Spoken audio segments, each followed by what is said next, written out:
Ang budget na ito ay hindi lamang mga numero. Ito ay plano para matiyak na ang bawat piso ay magagamit ng tama at mararamdaman ng bawat Pilipino, lalo na ng mga pinaka-nangangailangan. Sa amin po sa Marikina, ang simpleng ulan ay maaaring magdulot ng matinding baha. Kaya't para sa amin at sa nakararami ang palaisipan, kailan kaya tuluyan nang mawawala ang baha sa buhay namin. What's up mga kababayan? News That Matters here. Dito sa video natin ngayon ay ating panonoorin si Kimbo mga kababayan. Muling humarap itong si Kimbo dito sa third regular session ng 2025 Budget General Appropriations na maririnig nyo kung gaano kabulang lang magsalita ang isang teacher Stella Kimbo mga kababayan. Nasa kanya na rin nanggaling na lumulubog ang lungsod ng Marikina na dapat di umano solusyonan ito.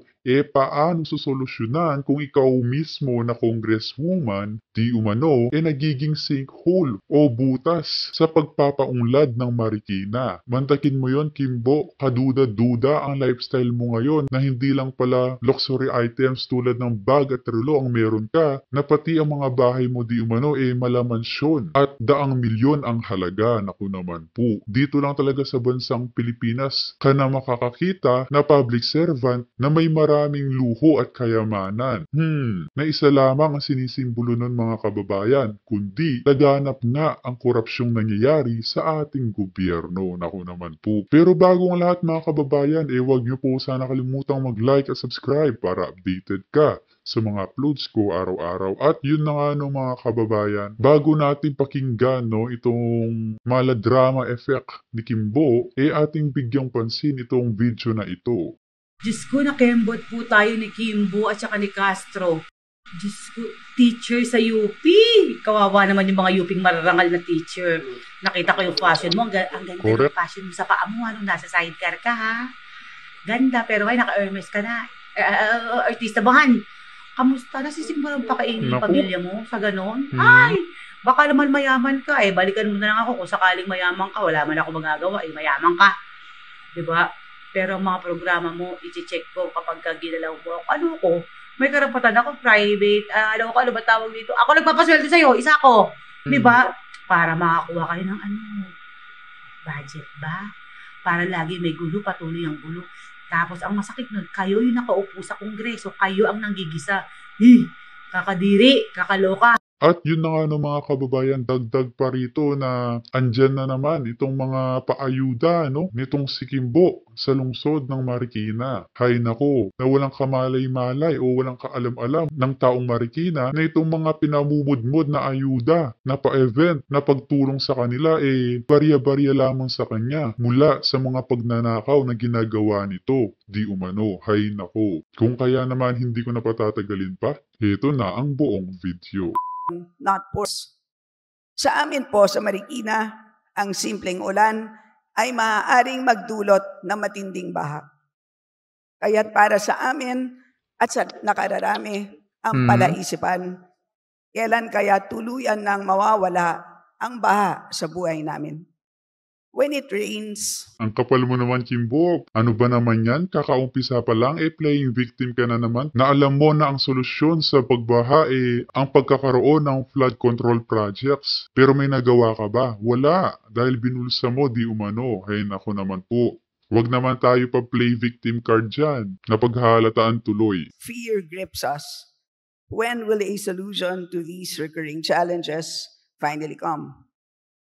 We have concluded the budget hearings for each agency, and what stands clear is the vital role of accountability and transparency. The funds entrusted by Congress are not just figures in a ledger. They are meant to uplift lives and create real, lasting improvements for every Filipino. Kaya't malaga na busisihin ang bawat piso sa budget. Malamang, ito ang point of view ng ating mga kababayan habang sinusuri natin ang pambansang budget. O sa'yo na rin nanggaling dapat pumayag ka mapa-lifestyle check na ayan kita naman sa ano mo ngayon, postura mo ngayon. Wala ang naglalakihang alas mo na kumikinang sa leeg mo. Ano yan, Kimbo, paloki? Dahil lumabas na sa social media ang mga luxury items? Ayusin mo. This morning, we will discuss and debate the general principles on which the 2025 General Appropriations Bill was crafted, the macroeconomic assumptions, and the targets that we hope to achieve. Adopted by Congress in 2022, our medium-term fiscal framework, which articulates our multi-year economic targets, is built on robust macroeconomic principles, carefully calibrated to address both domestic and global challenges. We are navigating towards sustained and inclusive growth while ensuring fiscal consolidation remains a priority. Yes, our economy is growing today. Our GDP expanded by 6.3% in the first half of the year, putting us on track to meet our growth target of 6 to 7%. This reflects sound fiscal management and responsible governance. The numbers show that we are on the right path. Di ko mapigilang matawa sa mga pinagsasabi nitong si Kimbo, mga kababayan. Anong right path, right path? Paano masasabing right path ibinabaha nga? Tapos nalaman pa ang mga mamahaling mong gamit. Hindi ka ba nahiya niyan, Kimbo, na ang tapang mo pang humarap sa regular session, ikaw na nga pinag-uusapan niyan dyan, panigurado? Aba, ibang klase ka naman pala. Through our collective efforts, we have brought inflation down to 3.3% as of August 2024. However, the work is far from over. Year to date, the inflation rate stands at 3.6%, which is 32% lower than the 5.3% year-to-date inflation rate from last year. On employment, the numbers tell a hopeful story. The unemployment rate has dropped to 4.7% in July from 4.9% last year.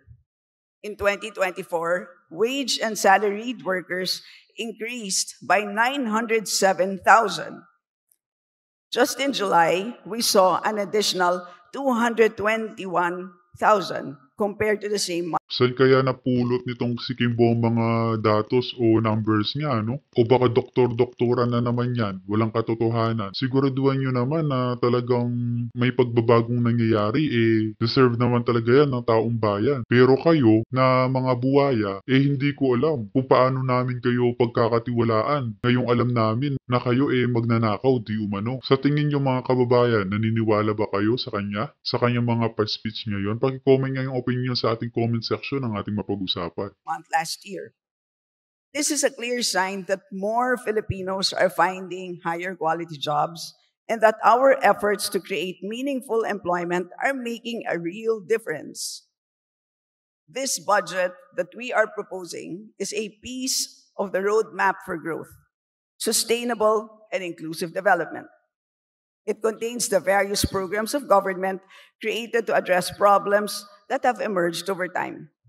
Kaya't sa madaling salita, ang 2025 General Appropriations Bill ay isang libro ng mga solusyon sa bawat problemang hinaharap ng pamilyang Pilipino. The proposed 6.352 trillion peso budget for fiscal year 2025 is more than just a set of allocations.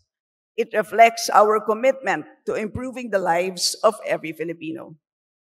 At the forefront is education, with a proposed allocation of 977.6 billion pesos, recognizing that the future strength of our nation lies in the hands of our youth. Through these investments, we aim to equip them with the skills needed to meet tomorrow's challenges. Healthcare is set to receive 297.6 billion pesos to ensure that every Filipino has access to quality medical services. By proposing to strengthen PhilHealth and upgrade our hospitals, we are laying the groundwork for a healthier, more productive population. Ang 211.3 billion pesos para sa agrikultura ay para matiyak ang seguridad sa pagkain. Sa pamamagitan ng pagbibigay lakas sa ating mga magsasaka, tinitiyak natin na may sapat at abot-kayang pagkain ang bawat Pilipino. Sa taong 2025, nakalaan ang 253.378 billion pesos para sa ayuda na naglalayong magbigay ng suporta sa mga pinaka-nangangailangan sa Ayan na naman tayo sa paayuda nyo, sa mga pangtapal na solusyon, sa mga temporary solusyon. Ba't di kayo gumawa ng pangmatagalang solusyon? Na puro kayo ayuda, ngunit yung mga pagmumukha nyo nandun naman. Pera naman ng taong bayan yun. Kayo talaga, palibhasa, kaysa kasi magkaroon ng pangmatagalang solusyon, binubulsa nyo ang mga pondo na dapat sa mga proyekto. Namantakin nyo yung mga kababayan. Tayo ay laging binabaha habang sila magandang kalagayan dahil sa malamansyon nilang mga bahay. Dito ka lang talaga sa Pilipinas na makakakita ng public servant na natilay hari trina. Ang lifestyle, no? Grabe naman. ating lipunan. Ang tulong na ito ay mahalaga upang matulungan ang mga pamilya sa pagharap sa mga hamon tulad ng sakit at sakuna na nagdudulot ng matinding hirap na talagang nakakapagpanglumo. Ito ay tulong na magbibigay daan sa kanilang pagbangon at magtitiyak ng tuloy-tuloy na pag-unlad ng pamilyang Pilipino. Narito tayo ngayon hindi para magturuan, kundi para tiyakin na ang budget na ating tatalakayin ay magsisilbing gabay tungo sa mas maliwanag na kinabukasan. Isang budget na magbibigay ng tiwala sa bawat Pilipino na ang pamahalaan ay tapat na naglilingkod para sa kanilang kapakanan. Ang budget na ito ay hindi lamang mga numero. Ito ay plano para matiyak na ang bawat piso ay magagamit ng tama at mararamdaman ng bawat Pilipino, lalo na ng mga pinaka-nangangailangan. Sama-sama natin Baka kayo lang isusulong ang makaramdam budget niyan. na magbibigay ng Ay, nako. pag-asa at kaunlaran. Tiwala ako na ang ating talakayan ay magiging masinop at malalim. Baka mamaya kauwi mo niyan, may bagong bag ka na naman, Kimbo. O kaya naman, bagong alahas, bagong relo. Ayusin mo. Nakaabang na taong bayan sa'yo. Batay sa ating tungkulin na tiyakin na ang bawat piso ay tunay na magsisilbi sa kapakanan ng lahat. Maraming salamat at mabuhay ang Pilipinas. Madam Speaker, we may now proceed with the debate on the general principles of the 2025 national budget.